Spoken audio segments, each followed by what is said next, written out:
let me to introduce you Father Christie as your first keynote speaker. So Father Christie, of course, is Jesuit, is the Secretary for Higher Education of the Society of Jesus and chair of the International Association. He came to this position with a long and rich series of academic and administrative experience. He has been the director and professor of decision sciences at Shaver School of Management, Jamshedpur. I don't know if I have a good pronunciation in English. In one of the leading business schools in India.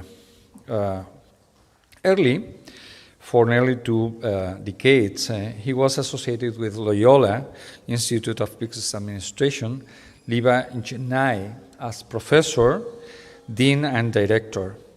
And for many years, Father Christie was involved in the administration of his province in various capacities: governor, coordinator of ministries, province development director, acting socius of the provincial and local superior. Father Christie holds a master in mathematics statistics from Madras University in India, and he earned his MBA and philosophy doctor in business administration with a specialization in decision sciences from St. Louis University, United States. With his expertise in strategic planning and evaluation, he has been involved in numerous studies both in India and abroad on such topics as province apostolic planning, diocesan pastoral planning, and the Ignatian Scholar Project, and evaluations of institutions, programs, and ministries. So I think that has a long experience, and I can say you more than that. He's a fantastic person. He's very kind. And if you have dinner with Father Christie, you are in a warm hug, you know. He always is kind and warm with you. Thank you, Father, for coming to Sevilla. Thank you for being with us, and you have the word. Me bajo.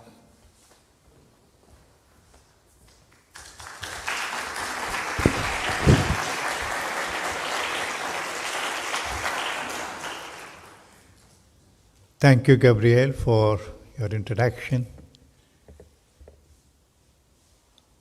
As I said earlier, before lunch, I'm indeed delighted to be here with you today. It's the first time for me to be a group like yours, which is very critical for networking and collaboration. And I was also happy to learn from Borga and others. It's the first time that we have representations from Africa, 6, and quite a few representations from Asia and every other place. Nice to see people from Australia, Japan, Korea, and to the States. I think all over the world we are represented here. Borga also asked me, I'm working for Borga here. Huh? He asked me to share something about the assembly at Boston. So I will have 3 parts in my presentation. First part, I will speak about Boston Assembly, what led us to Boston Assembly and what we plan to do after Boston Assembly. The second one is the need for a globalization program like this, a global citizen program like this. Why we need to prepare our students with this international perspective. The third one, the way forward. And I would like to hear from you, because I'm not going to take all the 1 hour here, so I will also leave the floor to you. They have put question and answers. I'm not that eminent to give all the answers. I think you have the people here to give answers. We can have interaction. First one is about this is a number of institutions in the world today. As of today, just a few days ago, the National College of Dublin also became part of us. So we have 180 institutions with various sizes. We have some small, some we have like Guatemala, 30,000 plus. So we have different sizes and different types. We have universities, we have colleges like a British system affiliated to various state universities. We have faculties of theology and philosophy, research institutions. So we have fairly different sizes, different students.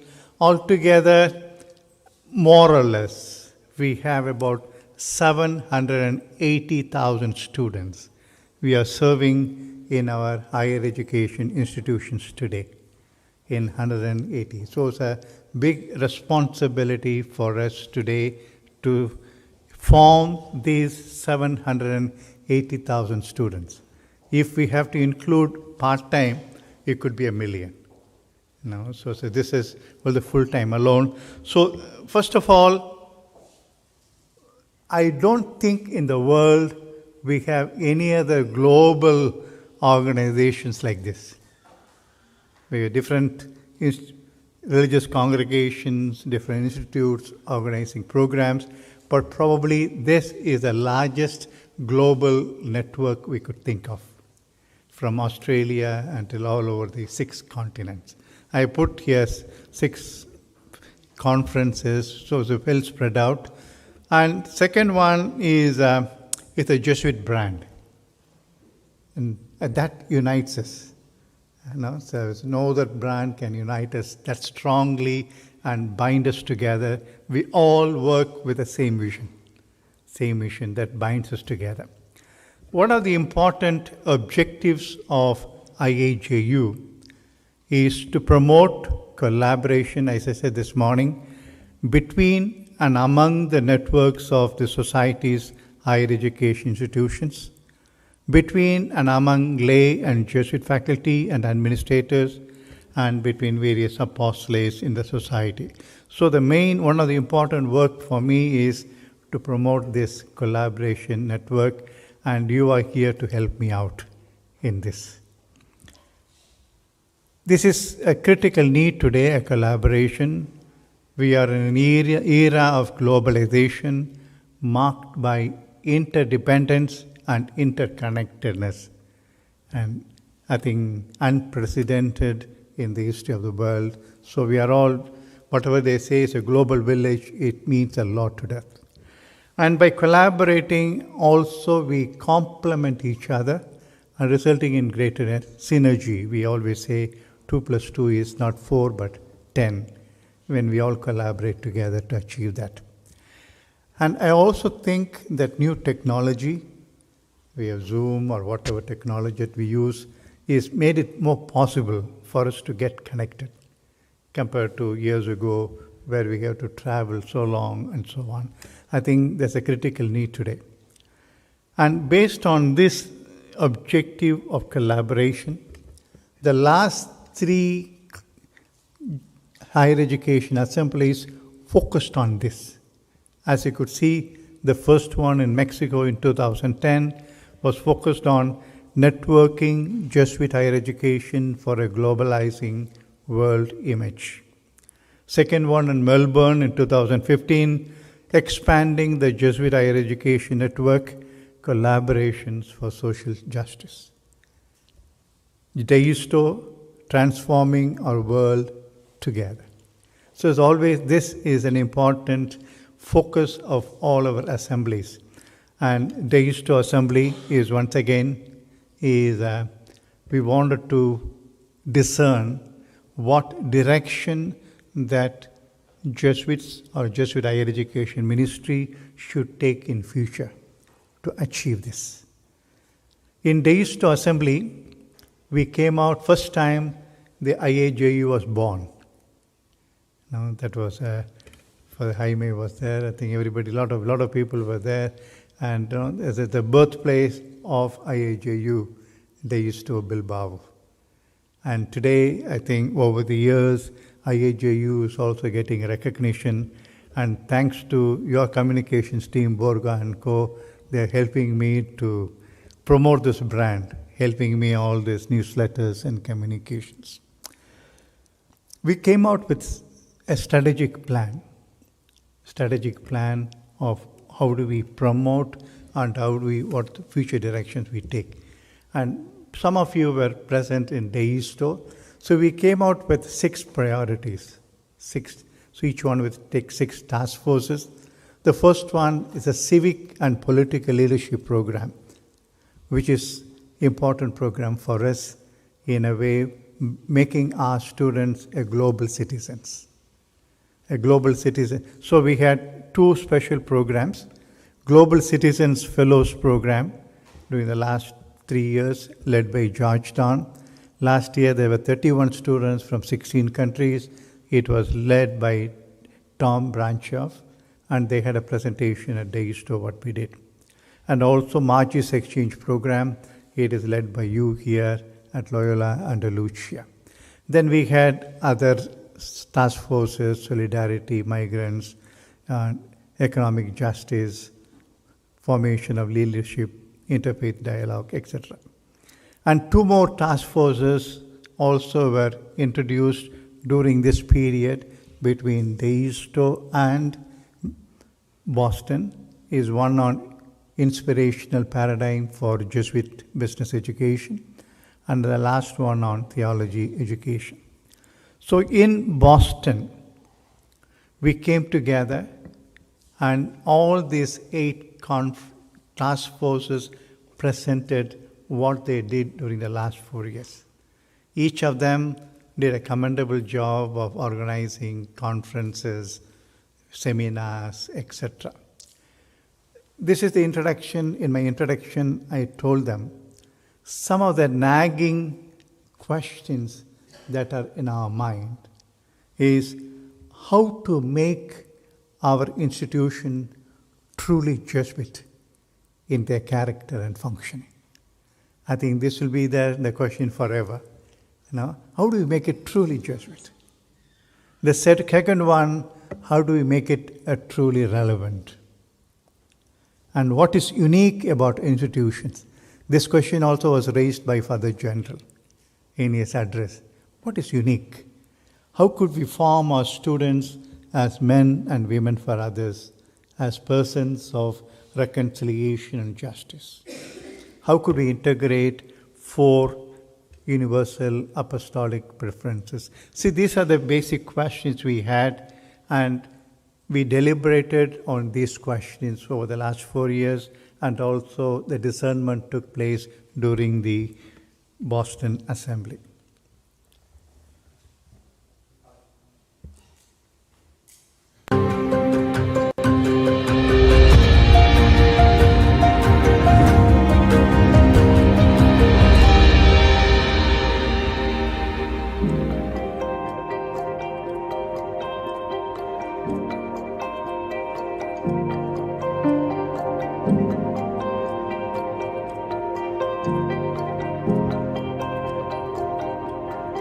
My dream for Jesuit Higher Education. My dream for Jesuit Higher Education. My dream for Jesuit Higher Education. My dream For Jesuit Higher Education. My dream for Jesuit Higher Education. My dream My dream for Jesuit Higher Education. My dream for Jesuit Higher Education. My dream for Jesuit Higher Education is that we are all one global community.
My dream for Jesuit higher education is that it will be a higher education of depth and of liberation. It may include as many people as possible and have a place in there for Africa. Is deeper international collaboration and a truly global horizon. A social justice-oriented university. To be committed to reconciliation. To be a model of reconciliation and ecology. To achieve social justice. To be more socially and environmentally committed. To be accessible to the most people as possible. Is to have more women making decisions.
My dream for Jesuit Higher Education is to better engage the global network. To help students to achieve their dreams.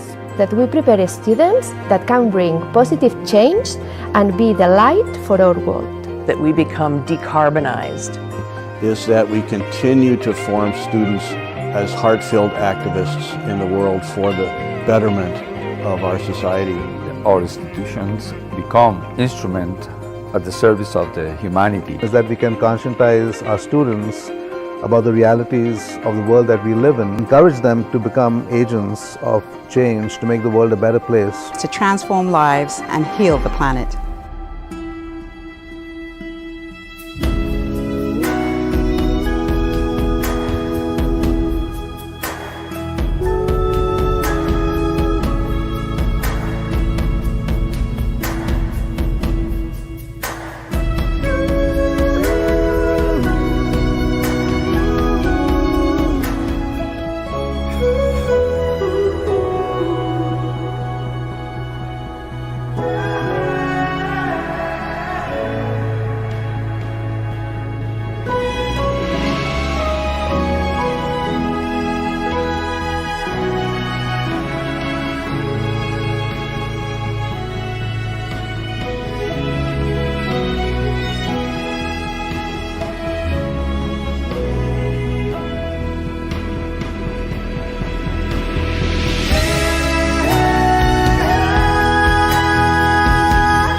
My dream for Jesuit Higher Education is to never forget its mission.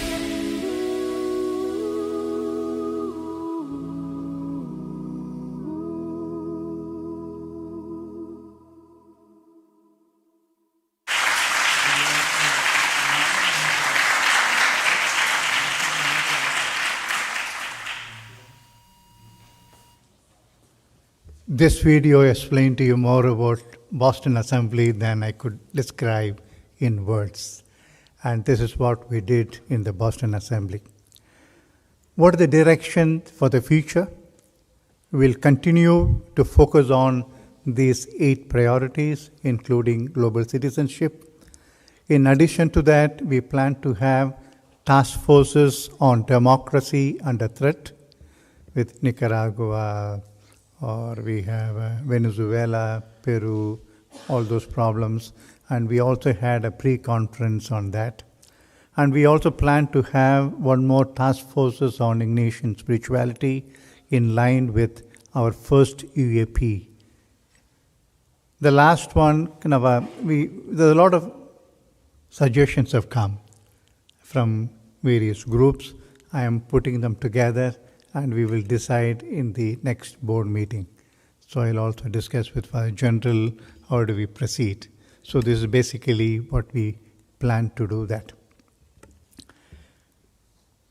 Now the second part, I feel that there is an increasing need for training our students as global citizens today than earlier.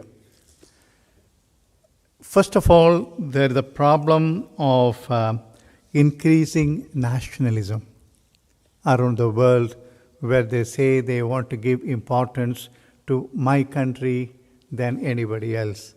Like we have India, we have Modi, we have Trump, we have Erdogan in Turkey. So we see this threat, I would say, of nationalistic outlook.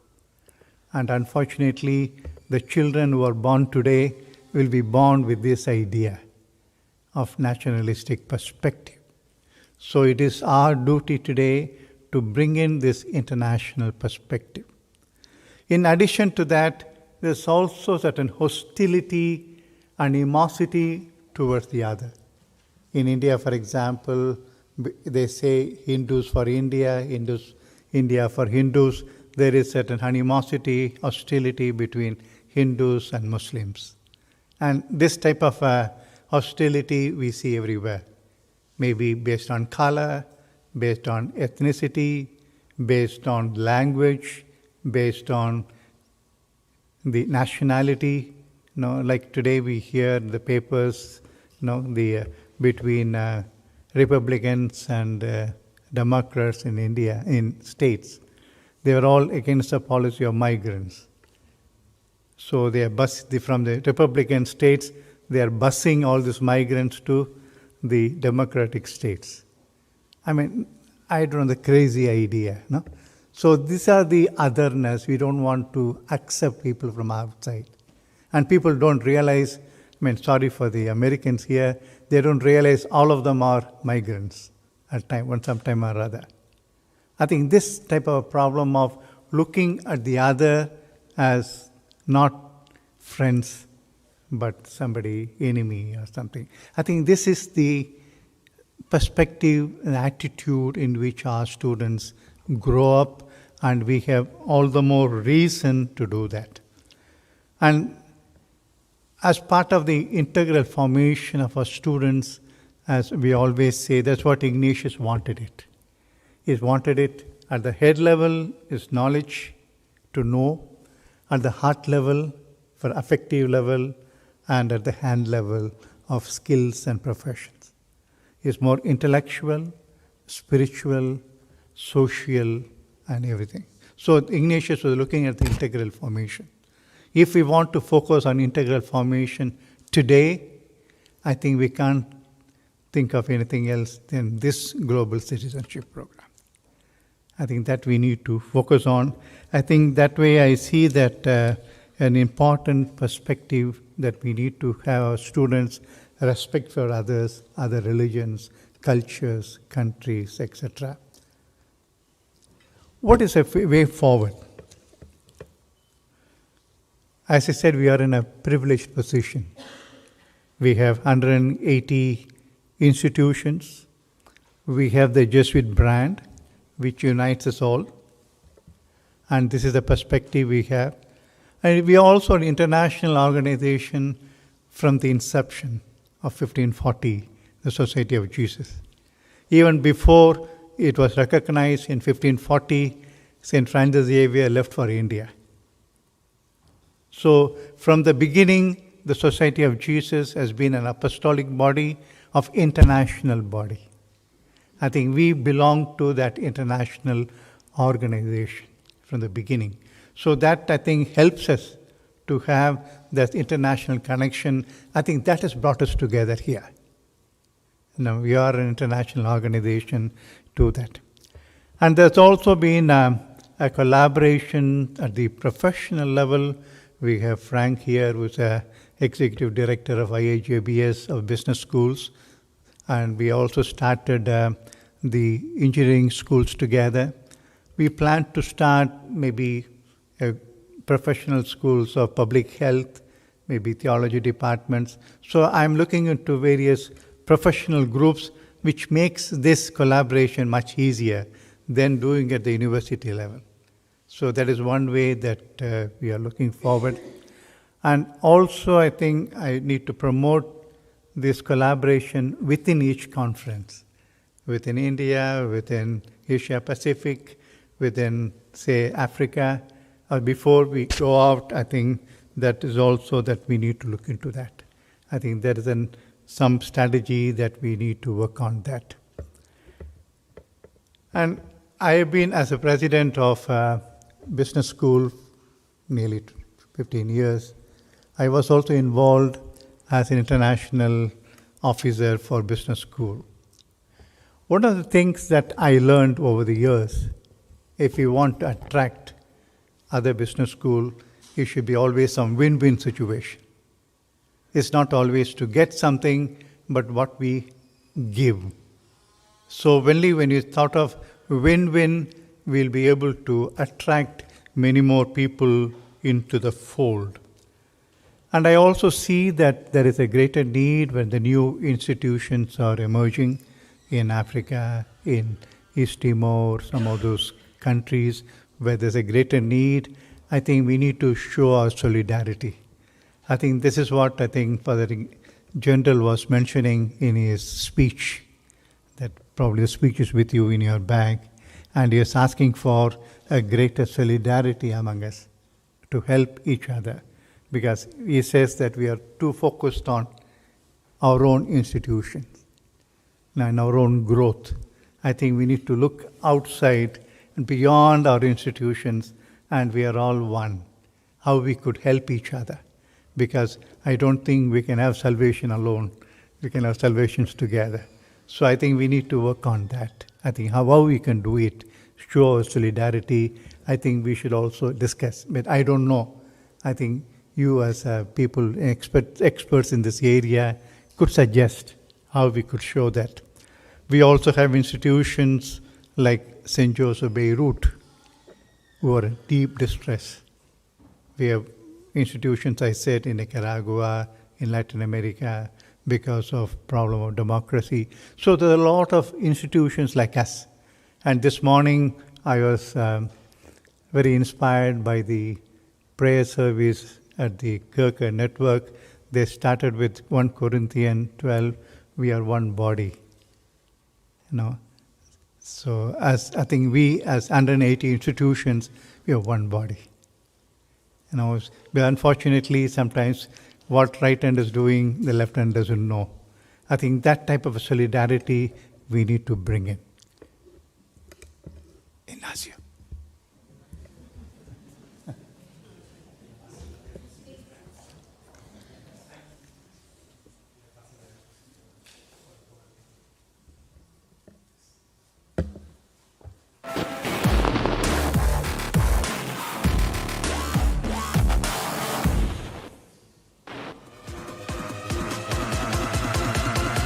It's time.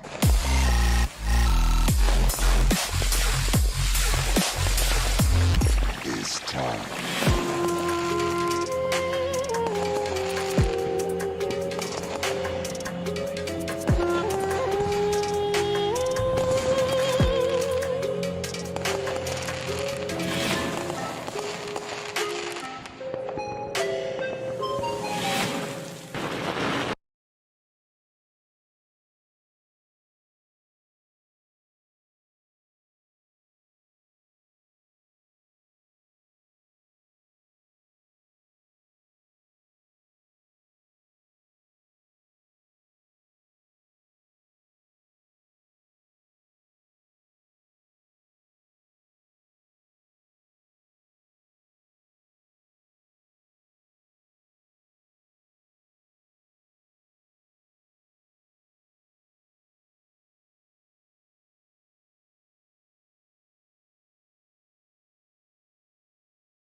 film doesn't speak about St. Joseph's Beirut.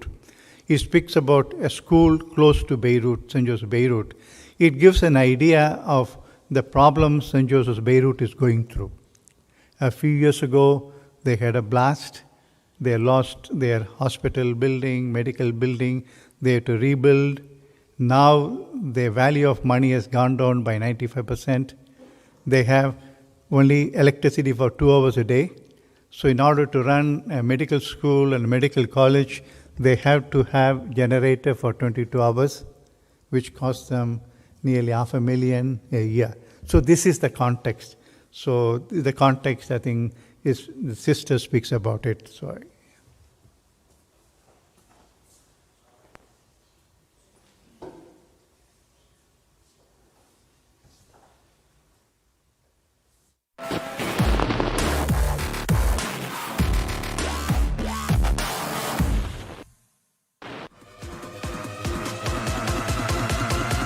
It's time.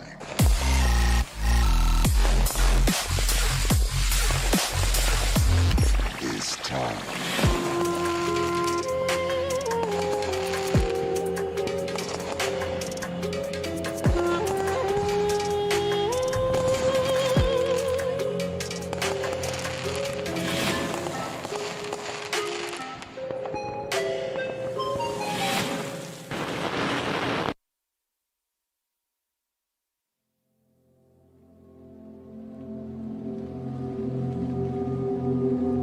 نحن شعب بعده ممسك بالحياة وبعدنا ممسكين بالأيام تبعنا وبعد بدنا نرجع على المدرسة رغم كورونا ورغم الانفجار ورغم الأضرار ولو عم نشتغل اليوم بصف ما فيه شباك ولو يمكن اليوم ما في كهرباء ما في LCD بروجيكتور كلنا بعدنا ممسكين بإرادتنا إنه نكمل المسيرة تبعنا.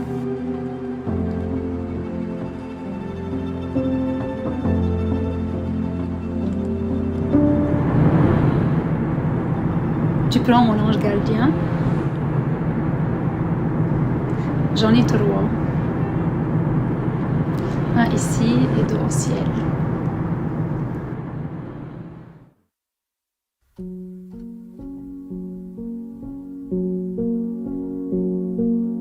أنا سر كارولين الراعي من راس المعلبك. أنا راهبة من راهبة القلبين المقدسين صار لي 25 سنة وحالياً مديرة بسنكر البشري.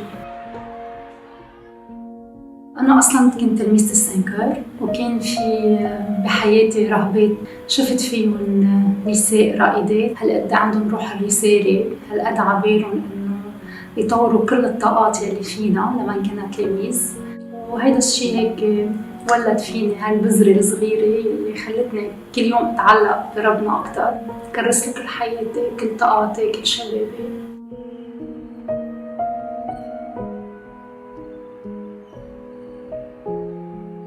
طفل إذا ما مسكته بإيده ما بيتعلم يمشي. اليوم بدك تشتغل بقطاع التربية بدك تعرف إنه أنت مش عم تشتغل لليوم، أنت عم تشتغل لحتى تزرع وتحصد بعد عشرات بل مئات السنين. الروحانية الأغناطية مسيرة كتير حلوة إذا بدنا نجمعها بالتربية.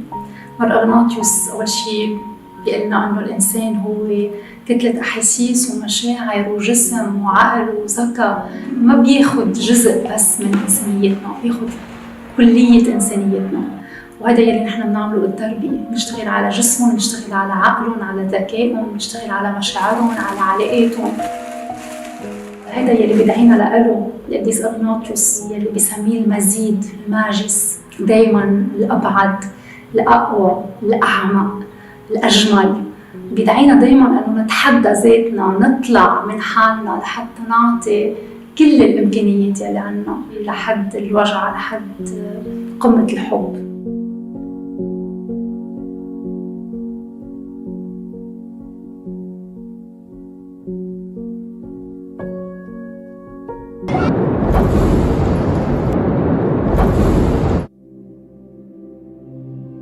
نحن بعاد 8 كيلومتر عن موقع الانفجار ببيروت، والمدرسة كتير تأثرت على كل الطوابق، ما كان بقى في إزاز، كل الأبواب الداخلية والخارجية كلها تشلعت وتكسرت. الملعب الصغار فاتت فيه العاصفة تبع الانفجار، طلع من محله ورجع نزل. يلي بيشوف مساء ليلة الانفجار وبشوف تاني يوم حجم الدمار بفكر إنه الانفجار طلع هون. شرارة صغيرة اليوم ممكن تدمر مدينة، ممكن تدمر عيال بأكملها. نحن اليوم بعد 2 من الانفجار بعدنا لهلأ ما خلصنا تصليح. من بعد الأزمة الاقتصادية الإمكانيات المادية كتير ضئيلة، حجم الأضرار كان كتير كبير، لأن اليوم كل الناس تعبانة، الأهل تعبانين، الأساتذة تعبانين، الموظفين تعبانين، حتى التلاميذ، حتى الصغار هن تعبانين لأنه عم بيغبوا تعب من ورا الناس يلي عايشين معهم وحواليهم. بيجوا على المدرسة مش قادرين يلبسوا كوستيم مرتب، مش قادرين يشتروا حتى الكتاب، مش قادرين يشتروا ديفايس اللي معقول يشتغلوا عليه. مش هين التحدي كتير كبير انك اليوم تضلك عم بتضخ شغف، تضلك عم بتضخ قوة. يمكن بوصل باخر النهار مستنزفة كل القوى تبعي، بس بعرف انه بكره احلى طالما انا ممسكة فيه وهو ممسك فيني. ما في شيء رح بيخليني انهار. لما بشوف ضحكاتهم، لما بشوف فرحهم، لما برجع بسمع أغانيهم على الملعب، لما بشوف مسرحياتهم، بشوف مشاريعهم، هذا الشيء بيرجع بخليني أقول بيستاهلوا. بيروت بتستاهل، لبنان بيستاهل، كنيسة لبنان بتستاهل، كل شاب وصبية اليوم بيستاهل إنه يعيش في عالم بيحقق له كل طموحاته وكل أمنياته، يجعله اليوم رجل أو امرأة واقفة على أجريها قدام الله وقدام الناس.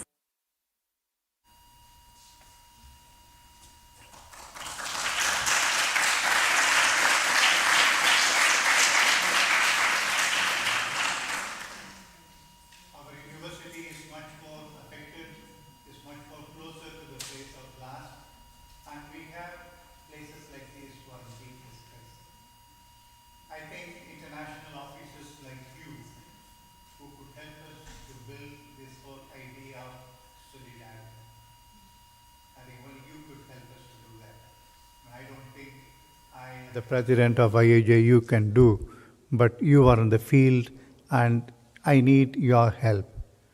But this is from Father Colvin Bach, tomorrow's whole person cannot be whole without an educated awareness of the society and culture with which to contribute socially, generously in the real world. Arturo Sosa also talks about generosity in his paper. Tomorrow's whole person must have, in brief, a well-educated solidarity. The success of our education is how our students become. I think we have an important role to play, and I don't think I can rely on than you. Because I think we need to think outside of our own institutions. Each of our institutions, I also been head of the institutions, and when you are there, we only think of our institution. Or Gabriel thinks of this institution, we think of our institution, our time is spent there. We don't think beyond that. Because for us, we want to build our institution, our quality, our accreditation, our the ranking. We are focused and rather we are preoccupied, I would say, rather than obsessed. We are obsessed with that. I think all of us have only one mission. The mission of the Society of Jesus. We participate in the mission of Jesus to build the kingdom of God. Whatever be our individual institution's mission, I think we participate in this mission of Jesus in building of the kingdom, to make the world a better place and to promote justice, peace, and reconciliation for the greater glory of God.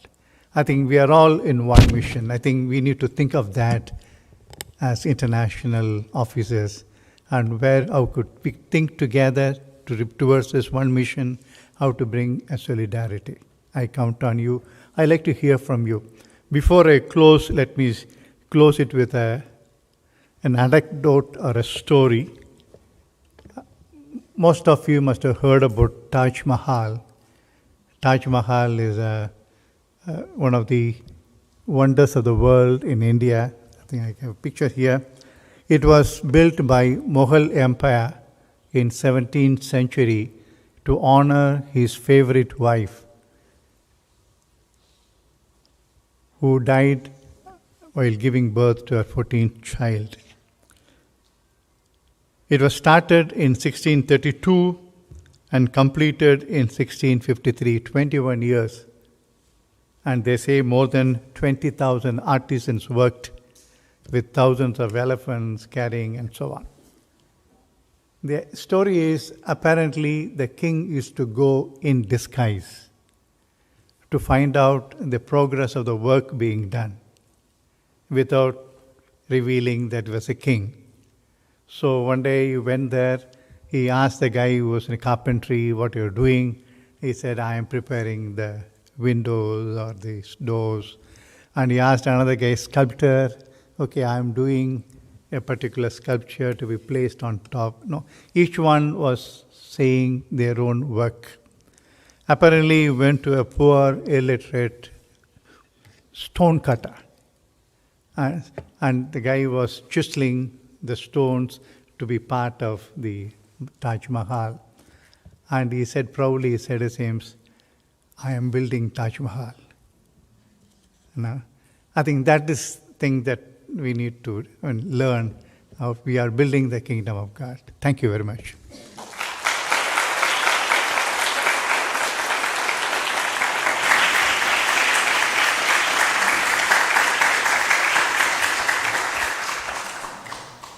Over to you now.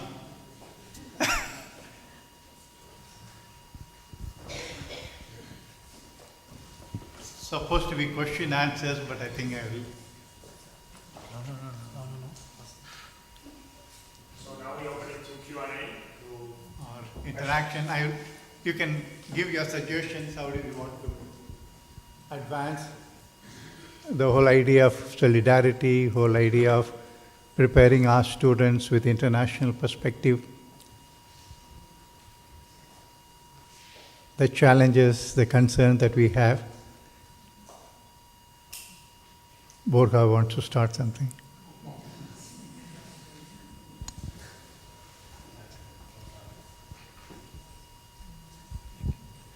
Yeah, my question is if we look to ourselves on the outside, what is society expecting from a network, or what could be the achievements of a network, or what are other enterprises or networks of institutions trying to do? So like having a reference outside ourselves or to what we can get.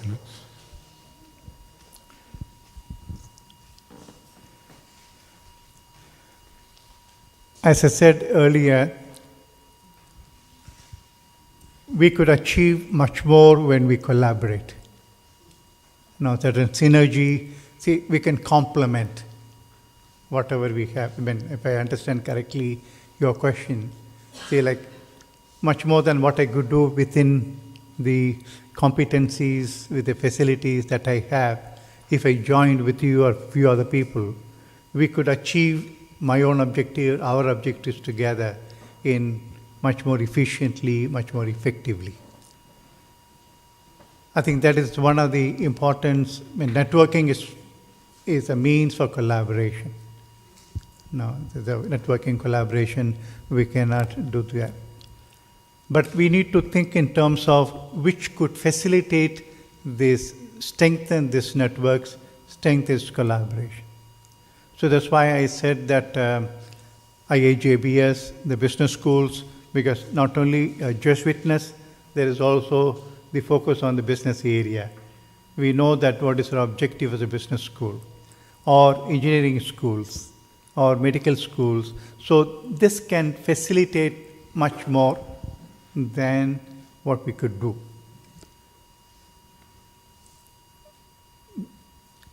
Beyond that, what I talked about solidarity and so on, I think we need to work much harder towards that. I think much harder, each of us need to work really hard to bring in such a solidarity, how we could be of help to one another. Because as I said earlier, there are institutions which are just being born. it's a great difficulty. They are trying to strengthen, trying to build. Africa, for example, tomorrow Francois Gaboret will give us a presentation, the initiatives they are taking, the challenges they have to build those institutions. We have institutions in East Timor or Burma or Thailand. We are just in the very initial stage working for the migrants, refugees. We have Peter Balai here who could give us some more information about his own work for the people on the margins. So you can't do it alone. And only thing we can collaborate with various universities, various bodies to achieve that purpose. I think this networking will help each other to achieve our own goal. That's what I think. I hope I have answered rightly. Thank you. If you have any ideas, Gonzalo, I'll be happy to hear from you. I have two questions. I'm from the USA, and we have about 27 Jesuit university. But for the past couple of years, most of Jesuit university now run by the lay president. So we don't have a lot of Jesuit to take the leadership role, and of course, we collaborate with lay people. So I just wonder in the future, how can the Society of Jesus prepare for the new lay leadership to maintain the Jesuit mission and identity? I think that is very difficult because right now I'm thinking that most of the time, we talk about a mission, but at the bottom line, how we can maintain the financial sustainability. Okay, and that is very difficult. And even the Jesuit education in the U.S. is so expensive that students, not so many students can afford it. So how we can make that to be more diversified, but at the same time it's more accessible.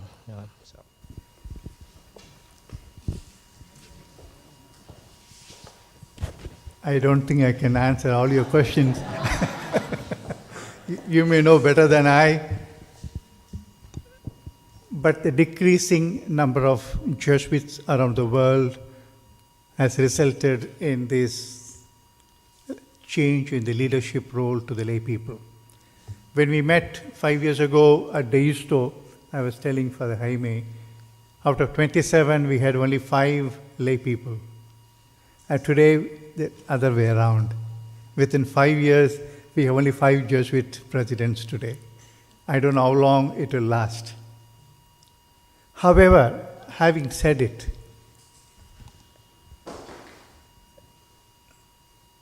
I don't know whether it's preposterous to say that not because a Jesuit is the leadership role, it doesn't make an institution a Jesuit or non-Jesuit. Not because Gabriel is here, a non-Jesuit is at the head of this Loyola, doesn't make it less Jesuit. All that we need, the right focus, right perspective, the right mission for which we stand for.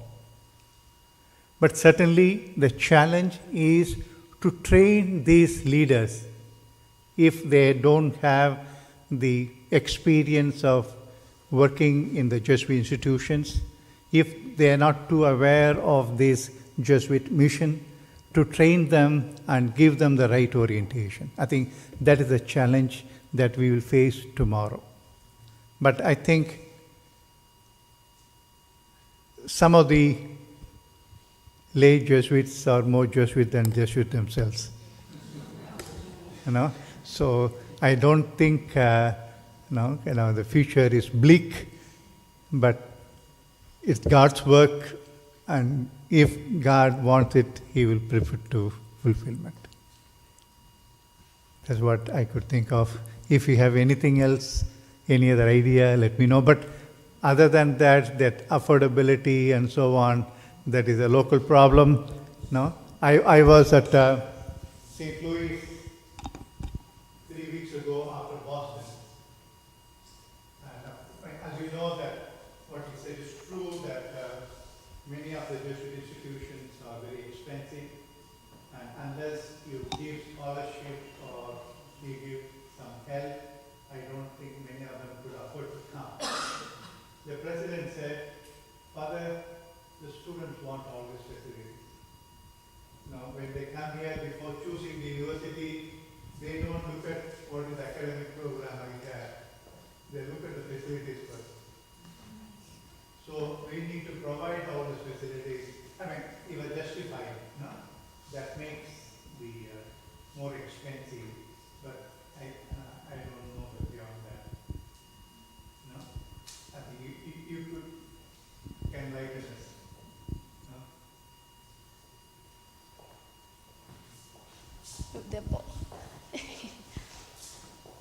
Okay. Thank you, very quickly. Coming from Brussels, from the political capital of the European Union, my question is biased. But looking at politics today, do you think that Jesuit higher education has to do something specifically with the education for democracy? Or if I translate it in democratic skills, so how to enhance democracy and their survival. But if I translate it to the Vatican vocabulary, I could also ask if synodality is something special, or shall it be something special to the Jesuit higher education? There are too many questions.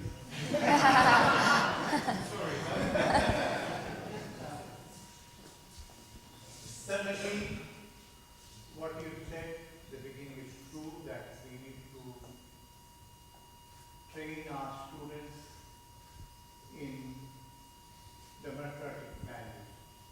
In fact, the morning of 3rd August, before we started our assembly this afternoon, we had a pre-conference on mainly from Latin America on democracy and strength. The problem of Venezuela, Nicaragua, Cuba, and it's more of a research study, what is understood, and how we could respond. And later, from 6 conferences, including Francois Gaboret was sharing on his African experience in his own place, Burkina Faso, where we have a tour a few months ago. So they were, each country, each conference is explaining how democratic values have been violated. So that gave us an idea to start a new task force on democracy and defense. How do we prepare our students in democratic values? So I requested Father Luis Arriego, the president of Auzal, currently the president of ITESO, to head the task force, and he's working on that. I think that I can tell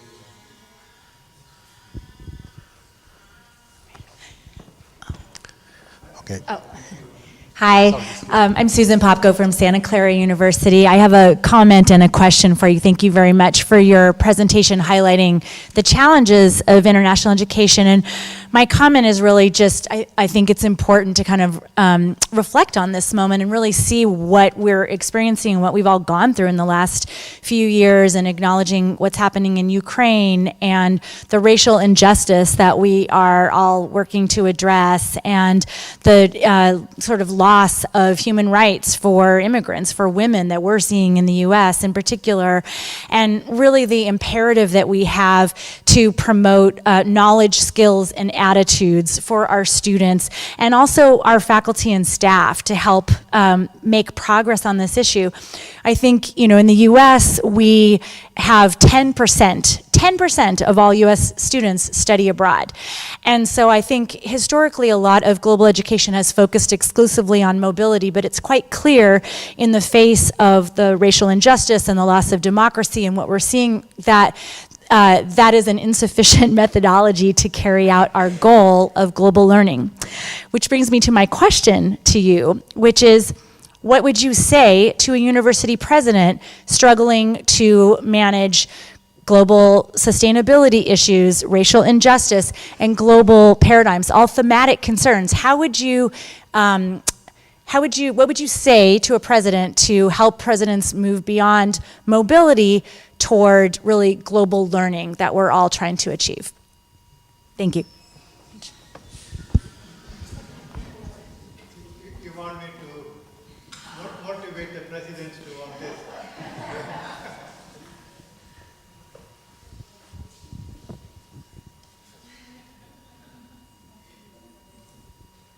Being from states, I could tell you there is, of course, the greater progress towards becoming aware of international situation in the world.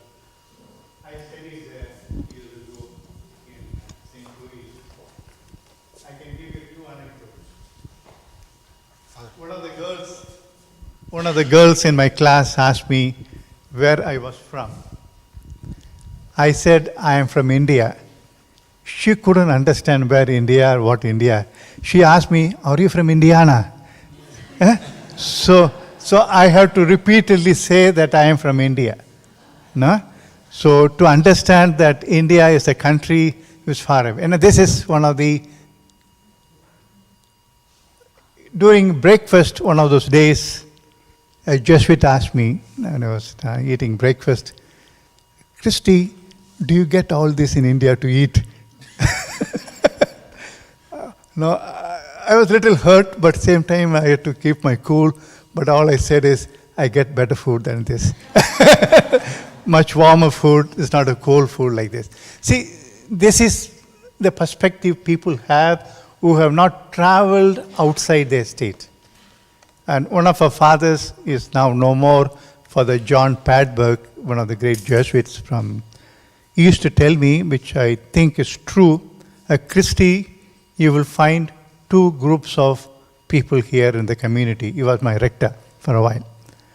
People who had gone outside states, like had experience of having lived in Africa, India, or Latin America.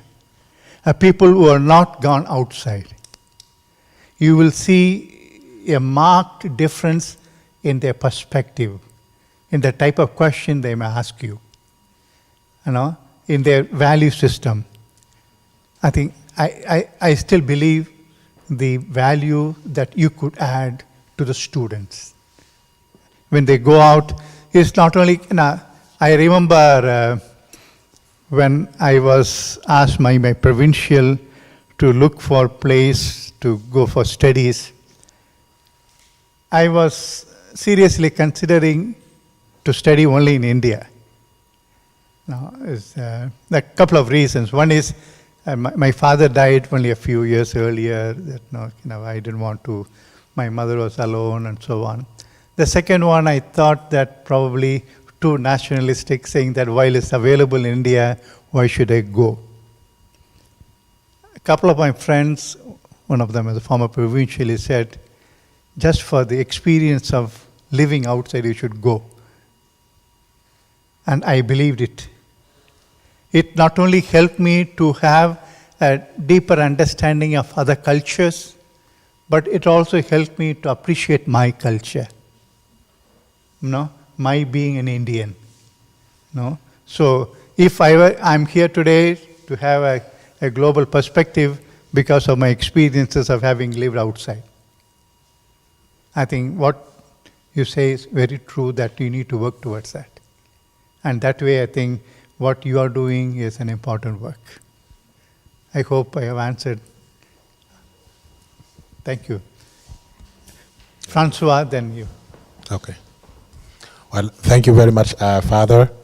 So at the beginning of your talk, you did mention that for the first time, we have a strong presence of African institutions, and I want to thank President Gabriel and Borja and all the team for their support, allowing us to be here.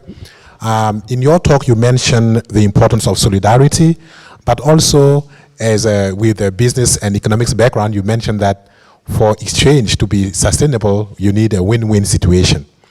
My question is, from where you stand today, overseeing higher education within the society, what are the trends that you see in each region trends that we can, or strengths also, that we can build on to favor exchange and I would say mutual beneficial exchange between the regions or among institutions?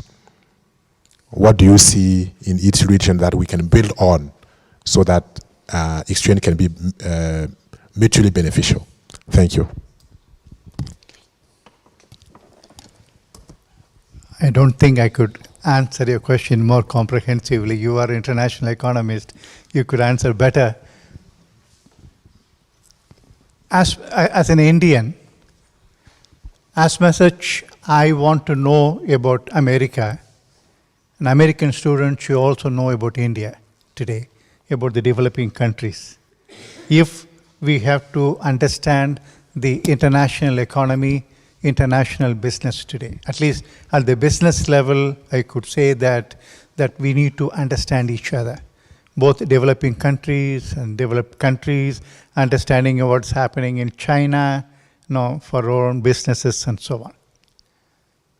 Africa, you could bring in the richness of your cultures, onto the board. I think that is one of the diversity you have in Africa, the richness. I think Father Adolfo Nicolas used to repeatedly say that. I think you need to bring in this richness of cultures into the whole world where you could contribute to understand the culture and how we could work and live together. I think that I'm just giving an example of what Africa could do that. But I used to negotiate from the Indian perspective, saying that as India is an emerging economy, that as developing country should also know about emerging economy to have an experience. But now today, at least from the business perspective, there's no business is local business. Every business is international business. Today, like we have in India, the motorbikes, the companies are all at standstill. Or most of the cars in America stand still because of the lack of chips availability from China. So we are interrelated today. So interdependent today. That's what I mentioned to that. So we need to find out the strength, and we need to play by that.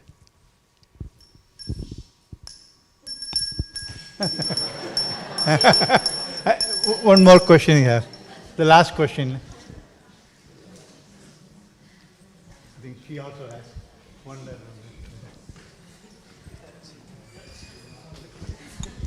Thank you.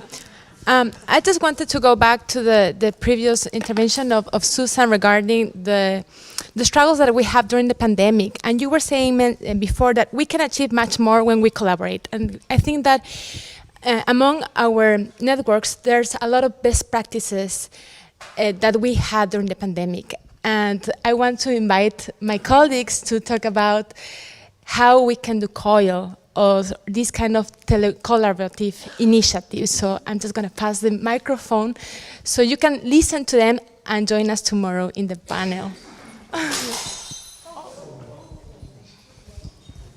Susan also can say, because Susan is working on these best practices in IAJU, in Gulf Network. She could also So we are speaking tomorrow. This is coordinating team of the Aushau group, and we're speaking tomorrow about virtual international opportunities, both virtual dual immersion and COIL and other opportunities. And we have actually been in existence since 2006. We are a unique network, but we have totally grown out of, organically, out of a collaboration between two professors. And now we reach over 46,000, we have reached over 46,000 students, involved 250 faculty members in the US and Latin America. Yes, I'm only want to add to Diana's intervention. Asking your question about what do you say to the president or to the provost about to help, or the ways to help to promote global exchange without traveling abroad. abroad, I have one word, support telecollaboration in your institutions. It's going to be a great key to achieve the situation you are referred before. Yeah. The thing is that everything that you spoke about today, we have seen take place in virtual encounters between our students. There is a lot that can be done virtually. Sometimes they would even like to, when you talked about food, they would even like to be able to pass the food across when they talk about it. But they really grow in their intercultural competence. And I know that we would love for all of our students to be able to travel, but they don't all have that opportunity. So we can make it a more equitable experience, and we can also have them collaborate on social justice issues and challenges, and they can do it virtually.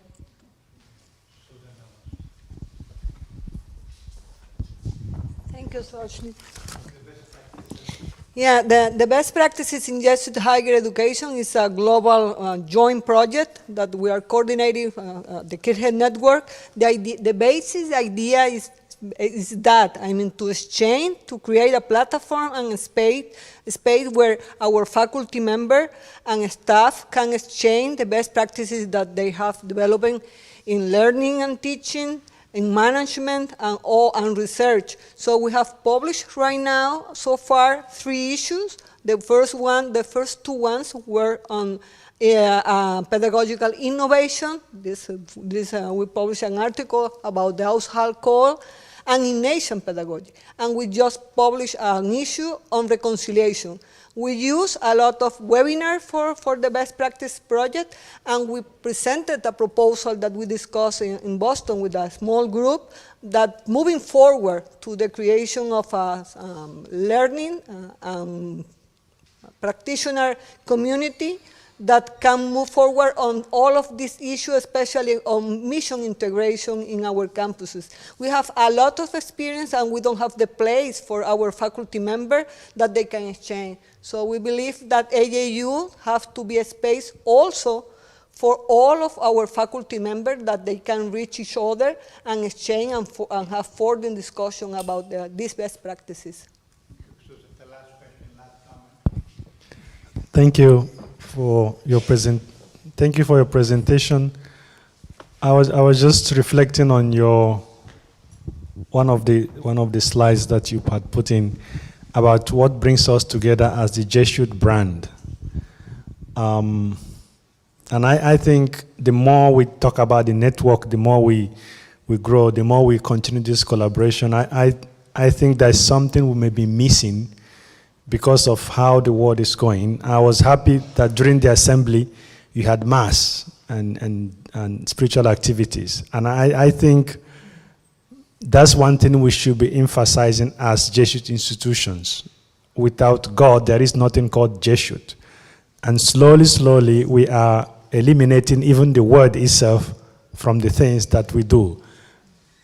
And how can there be Jesuits if there is no God in himself and in our institutions? And I think we are trying to be politically correct, but there's a danger of having Jesuit institutions without any reference to God, or without even the possibility of prayer, and without the possibility, we can promote values like democracy and so on without the value of God himself. So I think it's a danger, and I'm not sure how to frame my question, but I believe that maybe it's time that we should revisit some of the basic things that make us Jesuits, that created these institutions in the first place. Is the idea of the first UAP about God himself. Thank you. The first UAP is on that for us, is showing the way to God through spiritual exercises. And Pope Francis rightly mentioned that there's a foundation for all other UAPs. Now we can put all the UAPs under this particular UAP of showing the way to God through spiritual exercises.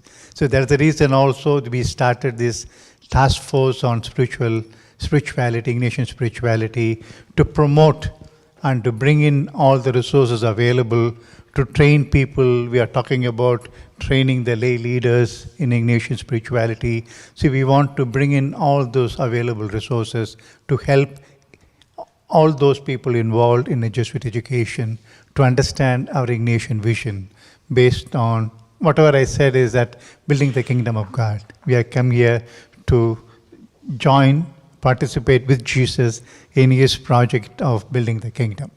I think nobody, I don't know, none of men, we are living out God. I think that is the foundation for all of us.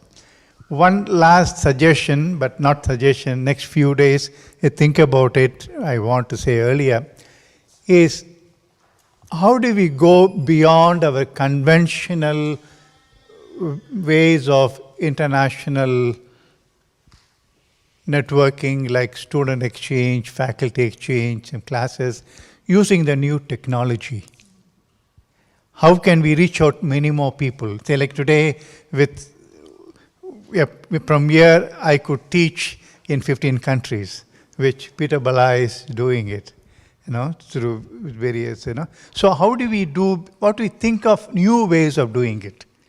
Optimally using our resources to reach out to many more people and helping many more students, faculty in this objective of promoting internationalization. So I'll be happy to hear about it then during the next few days. So thank you for your question. Thank you for suggestion. Thanks a lot.